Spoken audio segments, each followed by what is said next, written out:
Hello दोस्तों, दिल्ली के deputy chief minister Manish Sisodia को सीबीआई ने 27 फरवरी 2023 को 8 घंटे के लॉन्ग इन्वेस्टिगेशन के बाद उन्हें अरेस्ट कर लिया और 4 मार्च तक के लिए उन्हें जेल भेज दिया। According to CBI and central government, Manish Sisodia ने लिकर यानी शराब पॉलिसी 2021-22 में करप्शन किया है। लेकिन क्या मनीष सिसोदिया ऐसे पहले डिप्टी चीफ मिनिस्टर हैं या किसी गवर्नमेंट में मिनिस्टर हैं जिन पर ये इल्ज़ाम लगे हैं और वो जेल गए हैं? आइए आज के इस वीडियो में हम समझने की कोशिश करते हैं कि आखिर मनीष सिसोदिया के अरेस्ट की मेन वजह क्या है। दिल्ली, कैपिटल ऑफ इंडिया, एक छोटा सा यूनियन टेरिटरी है जहां दो तरीके की सरकार काम करती है। एक दिल्ली गवर्नमेंट जिसे दिल्ली के लोग इलेक्ट करते हैं और दूसरी सेंट्रल गवर्नमेंट जो पूरे इंडिया को रूल करती है। दिल्ली गवर्नमेंट में आम आदमी की सरकार है और सेंट्रल गवर्नमेंट में बीजेपी की सरकार है। 3 बार के अटेम्प्ट के बाद भी बीजेपी दिल्ली में अपनी सरकार नहीं बना पाई है। अक्सर बीजेपी आम आदमी पार्टी पर यह इल्ज़ाम लगाती है कि आम आदमी पार्टी एक करप्ट पार्टी है। मनीष सिसोदिया दिल्ली आम आदमी पार्टी के फाउंडर्स में से एक हैं और वो अरविंद केजरीवाल के उतने ही करीब हैं जितने अमित शाह मोदी जी के करीब हैं। मनीष सिसोदिया 2015 में दिल्ली के डिप्टी चीफ मिनिस्टर बने थे।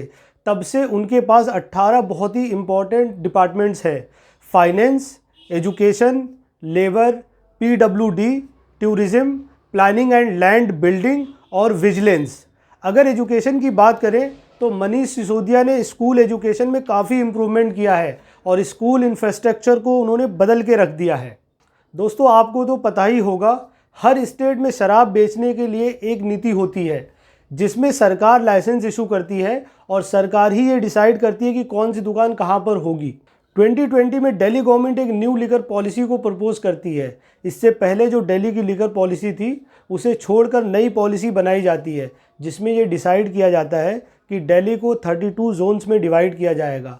हर म्यूनिसिपल वार्ड में 2 से 3 शॉप्स होंगी और जो भी गवर्नमेंट की शॉप्स हैं या ठेके हैं उनको बंद कर दिया जाएगा और प्राइवेट शॉप्स ही शराब को बेचेंगी, जिसके 27 वेंडर्स होंगे और वही शराब को डिस्ट्रीब्यूट भी करेंगे।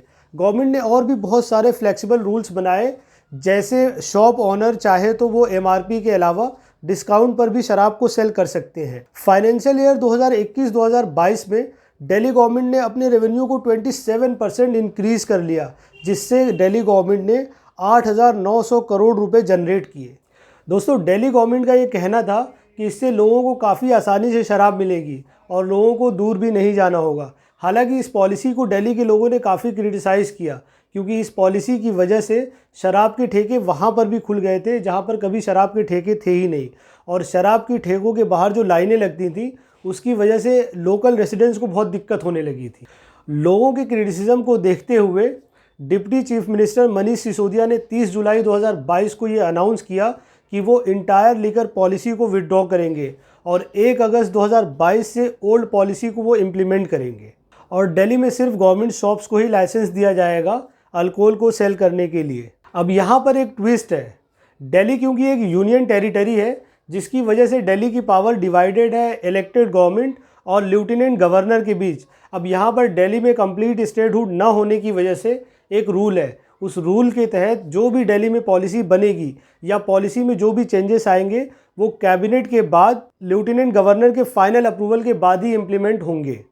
अब जैसा कि पहले मैंने आपको बताया था कि दिल्ली में इलेक्टेड गवर्नमेंट आम आदमी पार्टी की है और लेफ्टिनेंट गवर्नर को अपॉइंट करती है सेंट्रल गवर्नमेंट और सेंट्रल गवर्नमेंट बीजेपी की है। इसी वजह से अक्सर हमने चीफ मिनिस्टर और लेफ्टिनेंट गवर्नर के बीच टकराव देखा है। एलजी कहता है कि तुम नहीं कर सकते, मैं करूंगा तो करना, परेशान हो गया। अब जो ये न्यू लिकर पॉलिसी थी उसमें deputy chief minister Manish Sisodia पर ये एलिगेशंस लगाए गए कि उन्होंने 144 करोड़ का लाइसेंस का वेवर दिया है जो कि लेफ्टिनेंट गवर्नर से अप्रूव नहीं था। मनीष सिसोदिया पर यह भी एलिगेशंस लगाए गए कि उन्होंने लाइसेंस के बदले 100 करोड़ का रिश्वत लिया है। दिल्ली के एलजी विनय कुमार सक्सेना ने दिल्ली एक्सरसाइज में हुई इरेगुलरिटी को प्रूव करने के लिए जुलाई 2022 में सीबीआई को रिकमेंड किया, जिसके बाद सीबीआई ने अगस्त 2022 में मनीष सिसोदिया की 21 जगहों पर रेड किया जहां से उन्हें कुछ भी नहीं मिला। हालांकि मनीष सिसोदिया ने अपने पोस्ट से रिज़ाइन कर दिया है। ऐसा नहीं है कि सिर्फ आम आदमी पार्टी के ही मिनिस्टर्स पर ऐसे एलिगेशंस लगे हैं।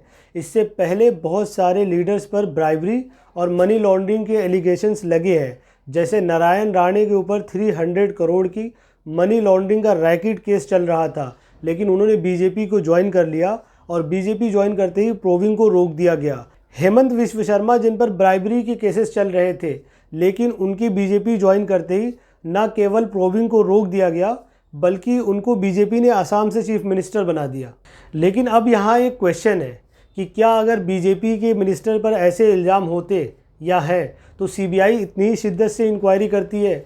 और क्या अगर कल को मनीष सिसोदिया बीजेपी को ज्वाइन कर लेते हैं तो वो भी उन्हीं लीडर्स की तरह पाक साफ हो जाएंगे?